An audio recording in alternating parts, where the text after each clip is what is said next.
I'm Marky, or I was. Most people just call me that weird kid from the swamp. I don't mind. They don't know. They can't. I'm telling this now because it won't leave me alone. Not even after all these years. The dreams are getting worse. It's like it wants me to remember. Or maybe it wants me to tell. When I was 12, I loved the swamp behind our house. My mom hated it, said it was full of snakes and alligators and things best left alone. But to me, it was Narnia, my own wild kingdom. I spent every summer day exploring, building forts, pretending I was a great explorer. That summer, I went deeper than I ever had before. I was chasing something I thought was just a giant bird. I was a kid. I believed in magic. I found it. Not the bird. Something else. Something impossible. I found a Bigfoot's lair. A real one. Deep in the heart of the swamp. Hidden away. Like something from another world. And I know what you're thinking. Kid makes up a story. But it wasn't a story. What I saw, it wasn't just a big ape. It wasn't just an animal. It was wrong. It was against nature. It was something that shouldn't exist. Something that shouldn't be explained. It changed me. It changed everything. I stopped talking about magic. I stopped exploring. I stopped being a kid. Because what I saw there, it taught me that some things are too dark, too ancient, too utterly other to ever be understood. And some secrets, they don't just stay in the swamp, they follow you. They live in your head, they become your dreams. This isn't just a story about a monster. This is a story about what I saw, what I found, and why it's impossible to explain. Because some truths, they break your mind. Okay, Jem. Hook approved. Now for the introduction.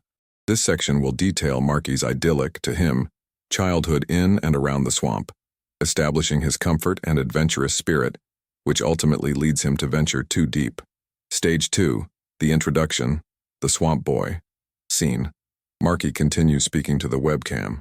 He smiles faintly, a wistful, almost childlike expression, before a shadow of his trauma crosses his face. Our house was old, built on stilts, right on the edge of the biggest cypress swamp in Louisiana. To most kids, it would have been a nightmare. Snakes, spiders, mosquitoes big as hummingbirds, and the constant smell of damp earth and decaying leaves. But to me, it was paradise. It was home. I didn't have many friends. Kids in town found me odd, always smelling like mud and moss. I didn't care. My best friend was the swamp itself. I knew every bayou, every hidden trail, every cypress knee. I could navigate by the stars at night and by the whisper of the wind through the Spanish moss during the day. My mom worried constantly, but my dad, he just shook his head and said, "Let the boy be wild." He understood. He'd grown up with the swamp too. I had my own pirogue, a small flat-bottom boat my dad carved for me. I called it the Explorer. I'd spend entire days out there, paddling through the narrow waterways, listening to the cicadas, watching the alligators sunbathe. It was my secret world, a place where anything felt possible, where legends still lived. That summer, the summer I turned 12, was especially hot and humid, the kind of heat that made the air thick and heavy, that made the swamp breathe with a deep primal rhythm. I was out exploring as always. My goal was to find a legendary white cypress, a tree my grandpa used to talk about, supposedly deeper than anyone ever went, shining like a ghost in the ancient forest. I packed my backpack, a canteen, some beef jerky, my grandpa's old compass, though I rarely used it, and my worn-out copy of The Adventures of Tom Sawyer. I told Mom I'd be back by sundown. She just sighed and told me to watch out for snakes. I paddled for hours, following a winding, overgrown bayou I'd never explored before. The further I went, the quieter it got. The sounds of civilization faded entirely. Even the usual swamp noises, the chirping birds, the croaking frogs, seemed muted. The trees grew thicker, their branches laced with so much Spanish moss they formed a perpetual green twilight. The water here was dark, almost black, reflecting the gnarled cypress trees like an eerie mirror. Cypress knees jutted out of the water like bony fingers. The air felt heavy, oppressive, as if the swamp itself was holding its breath. And then I saw it, a flash of brilliant iridescent blue. A bird, not just any bird, the biggest, most beautiful bird I'd ever seen. It was like a living jewel, its wings impossibly wide, its tail feathers streaming behind it like a comet. It was flying deep into a section of the swamp I'd always been told to avoid. The Whispering Mire, my dad called it. Place where the land forgets itself. Too boggy, too treacherous, too easy to get lost. But I was 12, and I was an explorer, and I had just seen a bird that looked like it belonged in a fairy tale. I had to follow it. I left my pirogue tied to a gnarled cypress root, grabbed my pack, and started pushing through the dense undergrowth on foot. The ground quickly turned soft, then spongy, then outright boggy. Mud sucked at my worn sneakers with every step. I stumbled, fell, and got back up, my eyes fixed on the direction the bird had gone. It was leading me deeper, past the usual boundaries, into a part of the swamp that felt ancient, untouched. The air grew heavy. The silence returned, and then I started to smell it. A scent I'd never encountered before, not mud, not decaying leaves, not alligator. Something musky, primal, like wet fur or perhaps an old, forgotten animal, but stronger, deeper, and a shiver, not from the swamp's chill, but from something far older, far colder, ran down my spine. I was no longer chasing a bird. I was being pulled towards something else, something the swamp didn't want me to find. Okay, Jem, the introduction is complete. Marky is now deep in the Whispering Mire, lured by the mysterious bird and sensing an unsettling smell. Now, in Chapter 1, Marky will stumble upon the Bigfoot's lair. The focus will be on the discovery of the structure itself, the strange nature of its construction, and the chilling realization that it's an intelligent dwelling, not a natural formation. Chapter 1. The Woven Structure. Scene. Marky continues speaking to the webcam. His eyes are wide, reliving the moment of discovery, the fear returning to his voice. The further I pushed, the more the swamp changed. The cypress trees here were monstrous, their trunks wider than my mom's car, their roots twisting like giant snakes across the perpetually wet ground. The Spanish moss hung in thick, suffocating curtains, blocking out the sun, making the air feel heavy and old. It was like stepping into a forgotten world. The musky smell grew stronger. It wasn't just wild anymore. It was alive, a scent that made the hairs on my arms stand up. Every rustle in the dense foliage, every splash in the black water, made me jump. My explorer's excitement was slowly, steadily, turning into genuine fear. I lost sight of the blue bird. It had led me here and then vanished. Now, I was truly alone, deeper than I had ever been. The ground became even more treacherous. It was a true mire now, each step sinking deep into thick, black mud. I had to grab onto cypress knees and low-hanging branches to keep from getting completely stuck.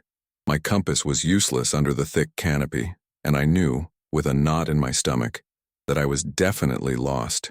Just as panic started to set in, I saw it. Not an alligator, not a snake. Something structured. Through a thick curtain of moss and hanging vines, I caught a glimpse of something too regular, too deliberate to be natural. It was a wall, a massive curving wall made of thick branches and smaller logs expertly woven together. I pushed through the moss, my heart hammering against my ribs. It was a structure, a dwelling. It was enormous. It rose at least 20 feet high, a dome-like shape, completely covered in a thick layer of mud, leaves, and moss. From a distance, you'd think it was just another natural mound in the swamp, but up close you could see the craftsmanship, the way the branches were intertwined, stronger than any fort I'd ever tried to build, the way the mud was layered, creating a waterproof, insulated shell. It was perfectly camouflaged, invisible unless you knew exactly where to look, or unless something led you right to its doorstep. This wasn't just a beaver dam. This wasn't a bear's den. This was constructed, with purpose, with intelligence. The musky smell was overpowering now, filling my nostrils, making my head feel light. It was coming from inside the structure. I circled it slowly, my heart in my throat. There was an opening, a dark, low archway, almost hidden by more hanging moss, and a thick, thorny bush. It looked like an entrance, like a door. My curiosity, stronger than my fear for a moment, pulled me closer. I peered through the hanging moss. It was too dark to see anything inside, just a black void.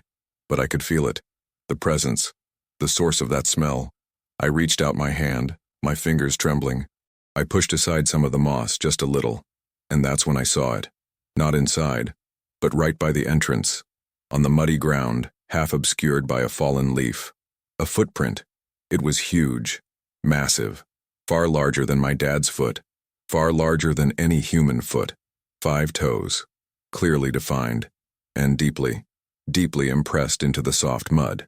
It was fresh, still wet. My blood ran cold.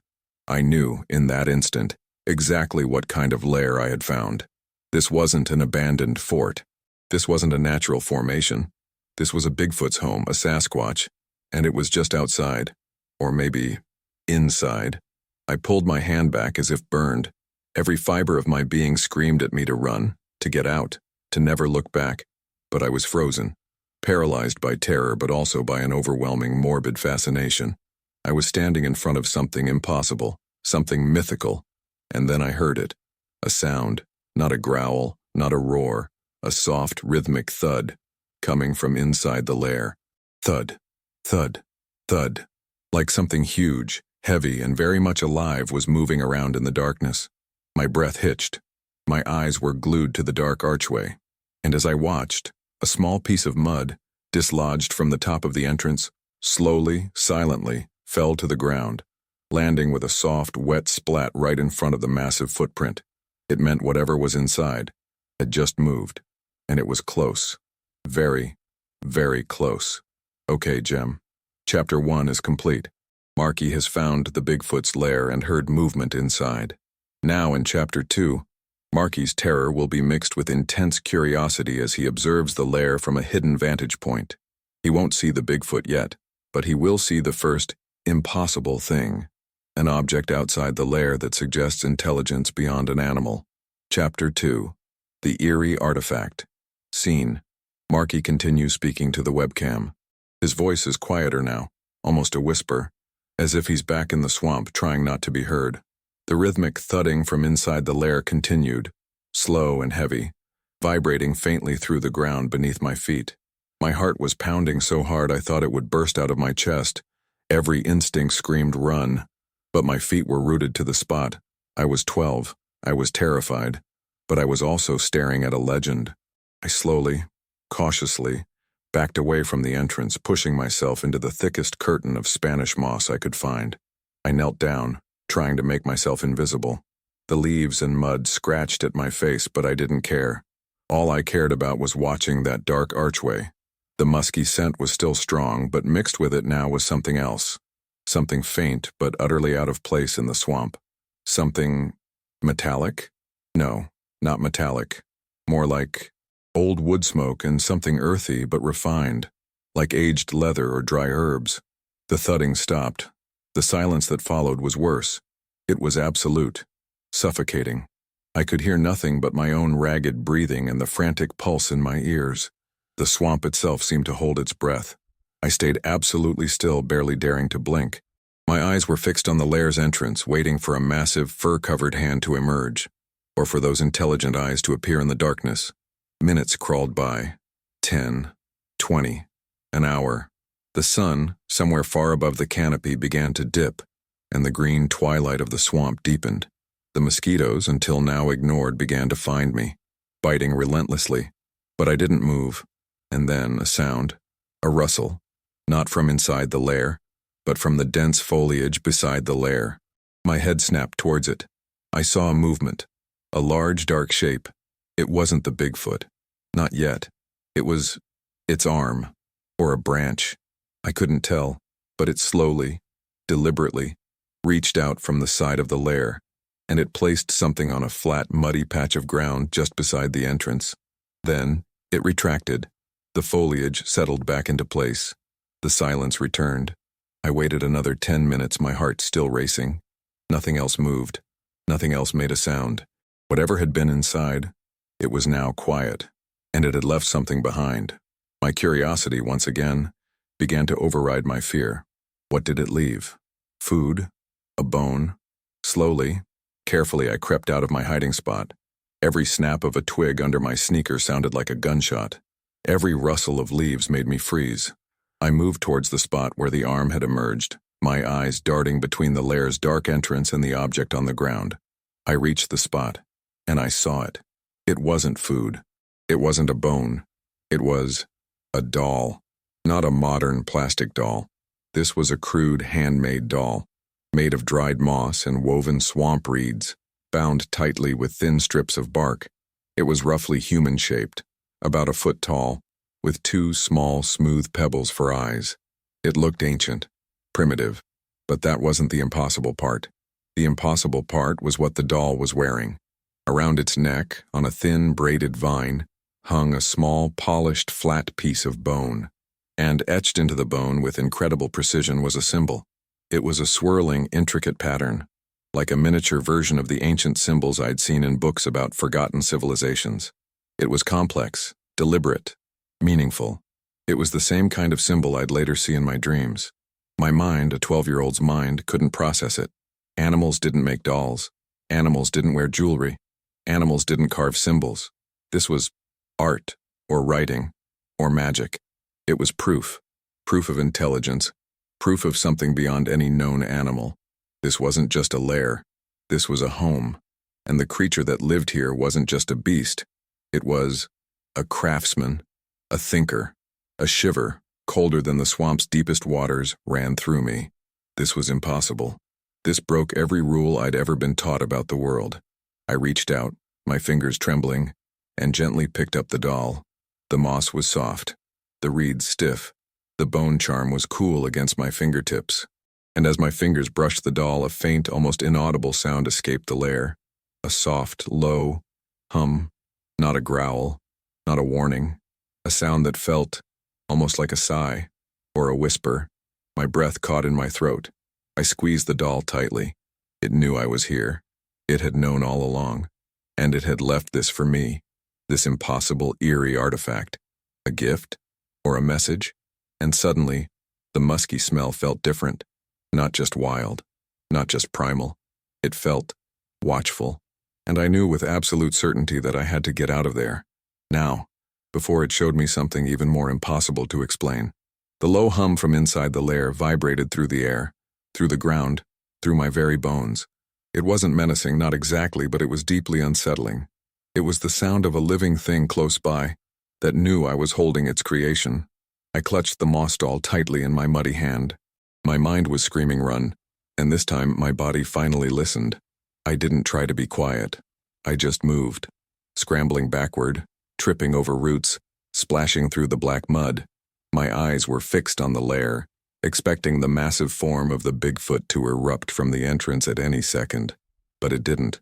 The entrance remained dark, silent, except for that faint, pulsing hum.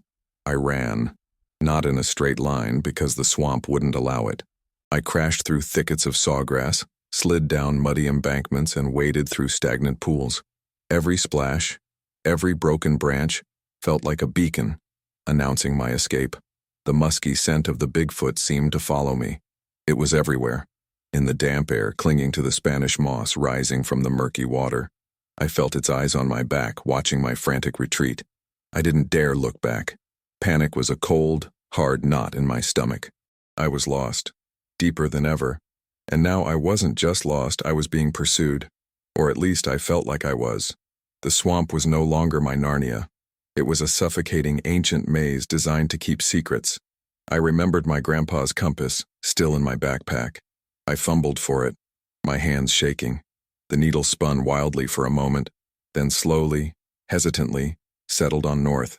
I tried to orient myself, to find the bayou where I'd left my pirogue, but the compass felt wrong. The air in this part of the swamp felt heavy, almost magnetic. It was messing with my senses, making me question everything. I pushed on, driven by pure terror. My lungs burned. My legs ached, covered in mud and scratches. The moss doll was still clutched in my hand, its smooth pebble eyes staring up at me. A silent, impossible witness. Suddenly I heard another sound. A crack. A loud, sharp crack of a branch breaking. Right behind me. I screamed. A raw, primal sound that tore from my throat. I didn't stop to look. I just ran faster, pushing through a dense wall of thorny bushes, not caring about the pain. The sound of snapping branches continued. Not a chase, not fast, but deliberate, heavy, like something immense was moving, slowly but surely following my path. It wasn't running. It was tracking. I plunged into a narrow, dark waterway, the water rising to my chest. I kicked and paddled, desperate to put as much distance as possible between myself and whatever was behind me. The water was cold, filled with unseen things that brushed against my legs, making me jump. I could feel the energy of the swamp. It wasn't just plants and animals. It was a single, ancient, watchful entity, and it knew I had disturbed its oldest secret. After what felt like an eternity, but was probably only 20 minutes, I saw a familiar, gnarled cypress root, and tied to it, barely visible under a veil of moss, was my pirogue, the explorer, my salvation. I scrambled into the boat, my arms trembling as I grabbed the paddle. I didn't even look back at the shore. I just pushed off, digging the paddle deep into the black water, propelling the pirogue forward with every ounce of my remaining strength.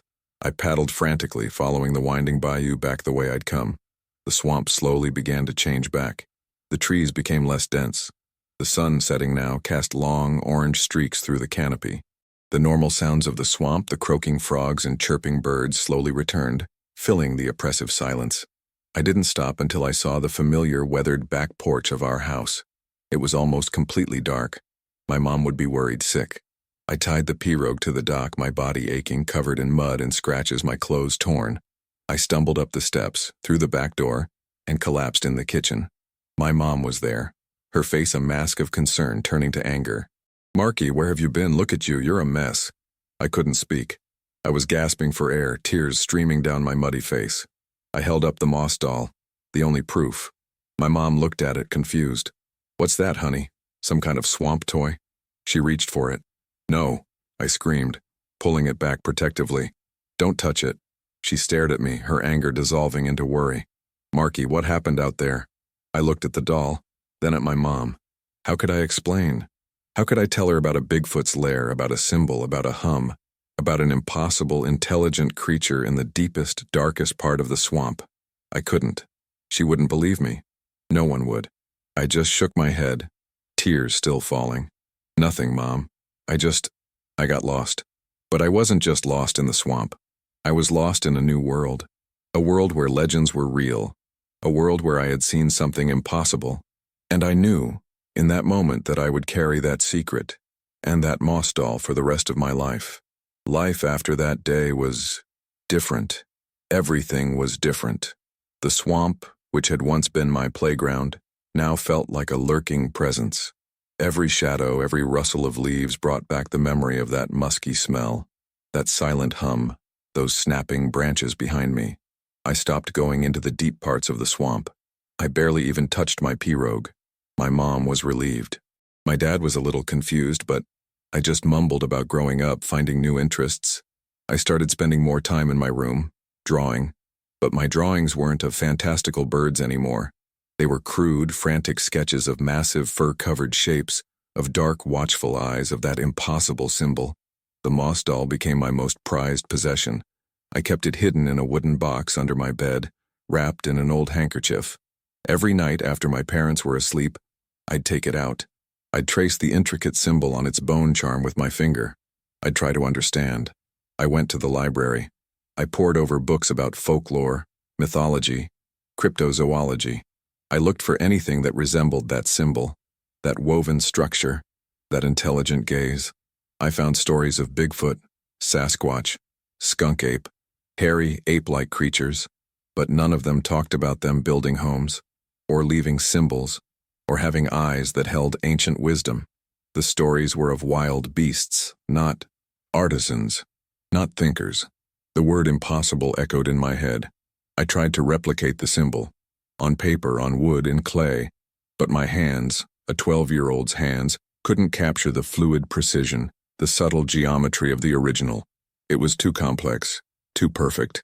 The weight of the secret was immense. It felt like a physical burden, pressing down on my chest. I wanted to tell someone, my dad, my best friend if I'd had one. But the memory of my mom's worried face, the way she'd looked at me when I told her I was lost, it stopped me. They wouldn't understand. They'd think I was crazy. So I kept it to myself. The silence was deafening. It built a wall around me. I became quieter at school, less engaged.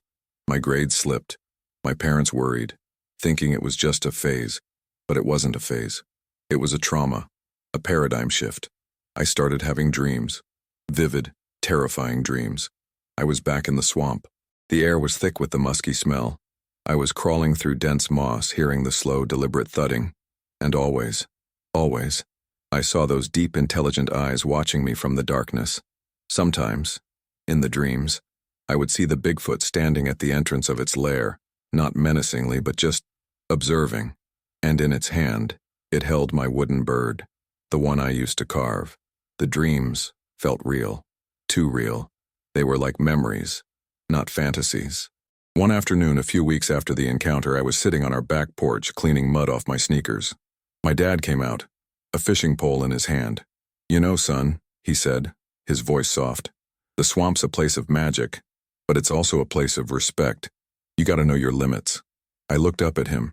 His eyes were kind, understanding, but he didn't know my limits had been shattered. "Dad," I started, the words catching in my throat. What if there are things in the swamp that no one knows about?" He chuckled gently. "Oh, there are, son. Plenty of them. Alligators big as canoes, snakes that can swallow a hog whole, old spirits that whisper in the moss. That's why you gotta be careful." He was talking about legends, old wives' tales. He wasn't talking about intelligent beings. He wasn't talking about writing. I looked down at my muddy sneakers. "Yeah," I mumbled. "Careful." I couldn't tell him. The gap between what he knew and what I had seen was too wide, too terrifying. But the secret was burning a hole inside me. It wouldn't let me go. It kept pushing me, forcing me to rethink everything. That evening I took out the moss doll again. I held it under my desk lamp. The bone charm, with its intricate symbol, seemed to glow faintly in the light. I didn't understand what it meant, but I understood one thing with chilling clarity. The Bigfoot hadn't just lived in that lair. It hadn't just built that structure. It had a purpose, a reason for being so deep, so hidden, so intelligent. And the doll, the symbol, it wasn't just a coincidence. It was a message, a silent, impossible message. And for the first time, I felt a terrifying new thought begin to form in my mind. What if the Bigfoot hadn't just let me leave? What if it had wanted me to find the doll? What if it had wanted me to carry its secret? The idea that the Bigfoot wanted me to find the doll, that it wanted me to carry its secret, it changed everything. It turned my terror into something else. A cold, hard curiosity. If it was that smart, that deliberate, then maybe I wasn't the first. Maybe there were others who knew, or who almost knew. I started listening differently, not to what people said about the swamp, but to what they implied. The old-timers, the fishermen, the trappers. My grandpa used to tell ghost stories about the whispering mire, about things that watched you from the shadows, things that could steal your voice. Back then I thought it was just spooky fun. Now it felt like veiled warnings. I revisited the library, but this time I wasn't just looking for Bigfoot. I was looking for local history, for forgotten tales, for anything that mentioned strange occurrences in our swamp. I found dusty old newspaper clippings about unexplained disappearances in the early 1900s, hunters who vanished without a trace in the mire, logging crews that abandoned entire sections of the swamp, claiming bad luck or unnatural forces. The reports were always vague, quickly dismissed, but the pattern was chilling. People went in, and sometimes they just didn't come out. I also found old oral histories collected by local folklorists decades ago. Tales of man-beasts or hairy giants that lived deep in the swamp. Creatures that could move silently, that could mimic human sounds to lure travelers, that protected ancient, forgotten places. Most importantly, some spoke of these creatures leaving things behind. Small, carved effigies or strange markers made of mud and sticks, left near the edge of the mire. Warnings. Or messages. My hands trembled as I read these accounts. The moss doll wasn't unique. The symbol wasn't unique. My experience, while terrifying, wasn't isolated. It was part of a long hidden history. One particular story stuck with me. It was about an old Cajun trapper back in the 1930s. He claimed he found a shrine deep in the swamp, a circle of ancient cypress trees with strange carvings on their bark. And in the center, a small wooden figure just like my doll, but much larger. He said he took it thinking it was a tribal artifact. He brought it home, And then his whole family fell ill. Strange fevers, nightmares, until he returned the figure to the swamp, and the illness vanished. The story ended with the trapper warning, "You take from the mire takes from you. Some things are not meant for man to hold." I looked at my moss doll, still hidden in its box. Was it a curse? A warning? Or was it an offering? A test? The more I read, the more I realized that the Bigfoot wasn't just a hidden creature. It was a known presence, a part of the swamp's deeper, darker lore, whispered about by generations. But no one truly understood what it was. They just knew it was ancient, powerful, and not to be trifled with. I started drawing the symbol again, this time with a new purpose. I wasn't just trying to copy it, I was trying to understand its components. The spirals, the interlocking lines, the way they flowed. It felt like a language, a visual language. I remembered my dad talking about the white cypress, the legendary tree in the deepest part of the swamp. He described it as shining like a ghost. I had initially gone in looking for that. But what if the white cypress wasn't just a tree? What if it was a marker, a beacon? My mind connected the dots. The blue bird that led me deeper. The Bigfoot's lair hidden like a natural mound. The doll with its symbol. The old legends of creatures protecting ancient places. The whispers of curses from the mire. And now, the idea that the entire encounter might have been a deliberate act. It was all too much for a kid. But it was also exhilarating. It was like I was unraveling a grand, terrifying mystery. I realized that the Bigfoot hadn't just chosen me by accident. There was something in me, something in my youthful curiosity, my fearlessness for the swamp, that it had recognized. Something that made me a potential recipient, a potential messenger. But a messenger for what? I looked at the moss doll. Its pebble eyes seemed to watch me just like the Bigfoot's eyes had watched me in the cabin. No, not the cabin, in its lair. And in that moment, sitting in my room, surrounded by my books and sketches, I understood that the impossible explanation wasn't about what the Bigfoot was. It was about why it was there, and what it protected. I knew I had to go back, not to confront it, not to capture it, but to understand the lair, to understand the symbol, to understand the white cypress, and to understand what message this ancient, intelligent creature was trying to send, not just to me, but through me. Okay, Jem. Chapter 5 is complete. Marky has connected his experience to deeper local lore and is now determined to return to the swamp for answers. Now in Chapter 6, Marky, slightly older and much more prepared, mentally, if not physically, makes his deliberate, covert return to the Whispering Mire. This chapter focuses on his strategic approach, the increasing tension as he gets closer, and his rediscovery of the lair. Chapter 6. The Return to the Mire. Scene. Marky continues speaking to the webcam. His posture is tense, his gaze sharp, conveying the focused determination of his younger self on that second journey. The decision to go back wasn't born of childish bravado this time. It was a cold, calculated need for answers. The moss doll sat on my desk, its pebble eyes silently daring me. The dreams were relentless, a constant replay of that deep hum, that watchful gaze. I couldn't live like this, half in one world, half in another. I spent the next year preparing. I was 13 now. I didn't tell my parents, I didn't tell anyone. This was my secret, my quest. I saved every dollar from odd jobs. I bought better gear. A sturdy, waterproof backpack, a powerful flashlight, a good knife for cutting brush, I told myself, a proper compass, and a detailed topographical map of the entire swamp, marking every known waterway and dry land. I studied it until I knew every contour by heart. My goal wasn't just to find the lair again. It was to observe, to understand, to gather more information about that impossible symbol, that intelligent creature, and the deeper secrets it guarded. I left my pirogue this time. Too slow, too visible. I'd go on foot, silent, concealed. The summer I turned 13, the swamp called to me again. The air was thick and humid, just like that fateful day. But this time, I wasn't chasing a bird. I was chasing a truth. I waited for a day when my mom was visiting her sister in the next town, and my dad was out fishing on the big lake. I told my grandma I was going camping in the woods behind our house. She just waved, used to my wild ways. I packed my new gear. the moss doll tucked securely inside a waterproof bag in my backpack. I wore dark, muted clothes, camouflaged against the swamp's green and brown. This wasn't a game anymore. This was a reconnaissance mission. I entered the swamp at dawn. The air was cool, mist rising off the dark water, making the Spanish moss drip like ancient tears. The sounds of the swamp were familiar, comforting even. But beneath that comfort, an undeniable tension hummed. I was entering forbidden territory. I moved slowly, deliberately, using every bit of knowledge I'd gathered from my map and my years of exploring.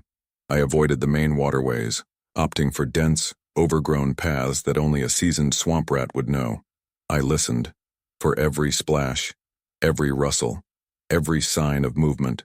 The familiar musky scent started to creep back into the air as I ventured deeper. It was fainter than I remembered, or maybe I was just more prepared for it. But it was there, the signature of the ancient inhabitant. I used my compass constantly, cross-referencing with my map. I took notes, mental ones, about the terrain, potential hiding spots, escape routes. My childhood adventurous spirit had been tempered by fear, and now, by a cold, methodical purpose. Hours passed. The sun climbed, beating down through the canopy, turning the swamp into a humid, buzzing oven. My clothes were soaked with sweat, my skin itchy from mosquitoes, but I didn't stop. I was a tracker now, a hunter of truth. And then, I saw it. Through a particularly dense thicket of cypress trees, shrouded in its usual veil of moss, the structure, the lair. It looked exactly as I remembered it, a massive domed dwelling, expertly woven from branches and mud, a natural mound to the untrained eye. My heart pounded. This wasn't a dream. This wasn't a hallucination. It was real. Still there. Waiting. I found a new vantage point this time, high up in a sturdy cypress tree hidden by a thick curtain of moss. I climbed carefully, silently, settling myself on a wide branch, my backpack secure beside me. From here, I had a clear, unobstructed view of the lair's entrance, but I was well concealed. I pulled out my binoculars. They were cheap, but good enough. I focused on the entrance. Dark, still, no movement, no sign of the Bigfoot. But the musky scent was strong here, very strong. It enveloped me, a primal perfume that spoke of ancient forests and untouched wilds. I spent the rest of the day in that tree, watching, waiting. The sun began its slow descent, painting the swamp in hues of orange and purple. The cicadas began their evening chorus. The frogs started croaking. And then as the light began to fade, a familiar sound. The faint, rhythmic thud, thud, thud, coming from inside the lair. It was still here. It was still alive. And it was moving. I gripped the branch, my knuckles white. My palms were sweating. The fear was back, cold and sharp. But beneath it, a strange sense of vindication. I wasn't crazy. I wasn't just a kid with an overactive imagination. I had come back, and it had revealed itself, or at least its presence. I waited, with bated breath, for something to emerge, for the Bigfoot to appear. The thudding stopped. The silence returned. And then, from the darkest part of the entrance, where the moss hung thickest, something moved. Not a foot, not a hand. It was a small round object, rolling slowly out of the darkness, pushing aside a few dead leaves and stopping in the mud just outside the lair. I focused my binoculars. My breath hitched. It was a skull, a human skull. Small, young, and embedded in its forehead perfectly was another bone charm, with the same swirling, intricate symbol. My blood ran cold. The moss doll had been a message, a test. This was a warning, a terrible, impossible truth rolling out from the darkness of the lair. And I knew with absolute certainty that I had been wrong. This wasn't just an intelligent creature. This wasn't just a guardian. This was something ancient, something terrifying, something that collected skulls and used them to send messages. Okay, Jem. Chapter 6 is complete. Marky has returned to the lair, only to discover a terrifying new artifact, a human skull bearing the familiar symbol. This is the final chapter. Chapter 7 will culminate in the revelation promised in the title, the discovery of what the Bigfoot, or Big Feet, truly is, and what the lair's true purpose is, and then transition back to the present day, Marky speaking to the camera, for the emotional epilogue, explaining why he can't explain it. Chapter 7, The Impossible Explanation and the Echoes. Scene. Marky continues speaking to the webcam. His face is pale, his eyes wide and vacant, as he recalls the ultimate horrifying truth. The human skull lay in the mud, perfectly still, its empty eye socket staring up at the darkening swamp sky. The bone charm, with its familiar symbol, was embedded in its forehead like a horrifying third eye. My binoculars trembled in my hands. My heart felt like a frozen lump in my chest. This wasn't a warning. This was a statement, a declaration. The musky scent from the lair suddenly felt different, not just primal. It felt predatory, ancient. I could still hear the faint, rhythmic thudding from inside the lair. Thud, thud, thud. But now it sounded less like movement and more like work. Deliberate, methodical work. I stayed in that tree, paralyzed, until the last sliver of light faded from the sky. The swamp became a symphony of croaks and chirps, but all I could hear was the chilling silence of the lair, punctuated by the image of that skull. I knew I had to get out, but I couldn't leave without knowing, without seeing, without understanding what kind of impossible thing would do this. As the moon, a sliver of white, began to rise, casting eerie silver light through the moss, I heard a different sound, a low, guttural murmur, coming from inside the lair. It wasn't a single voice, it was multiple, low, resonant sounds like deep-throated growls blended with something almost like chant. My blood ran cold again. Multiple? I hadn't considered that. Not one Bigfoot, but a family, a tribe, a community, and then a movement. The archway darkened further as a massive form emerged. Not one, but two Bigfoots, standing side by side. Even in the dim light I could see their immense size, their matted fur, their heads turned slowly, scanning the swamp. I shrank deeper into the moss, my breath barely a whisper. They bent down, not towards the skull, but towards the ground beside it. They picked up something. I couldn't quite make it out in the gloom. Something dark, long, and then one of them, the larger one, turned its head and looked directly at my tree. My heart stopped. It knew. It had known all along.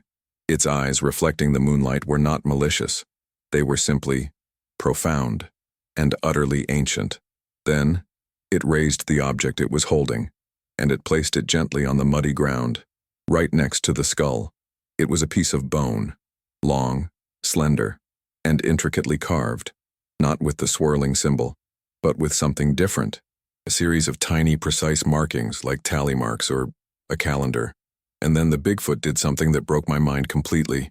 It slowly, deliberately reached out its massive hand, and it pointed, not at the skull, not at the carved bone. It pointed at me. And then, with an impossible clarity, a thought resonated directly into my head. Not a voice in my ears, but a raw, undeniable knowing in my mind. We watch, we learn. They come, they go. Some understand. You will explain. The words were crude, primordial, but the meaning was clear. They were observers, learners, and they had been watching me. And now, they expected me to be their messenger. They turned, slowly, and walked back into the lair, vanishing into the darkness. The guttural murmurs and the rhythmic thudding resumed. I stayed in that tree for what felt like the entire night, shivering, tears silently streaming down my face. When the first rays of dawn touched the swamp, I climbed down, my body stiff and aching, my mind utterly shattered. I didn't stop to look at the skull or the carved bone. I just ran, out of the mire, out of the swamp, out of that impossible place. Scene. Marky is back in the present, in his bedroom. He looks utterly spent, the wooden bird now lying still in his hand. They knew. They always knew. They're not just creatures hiding in the swamp.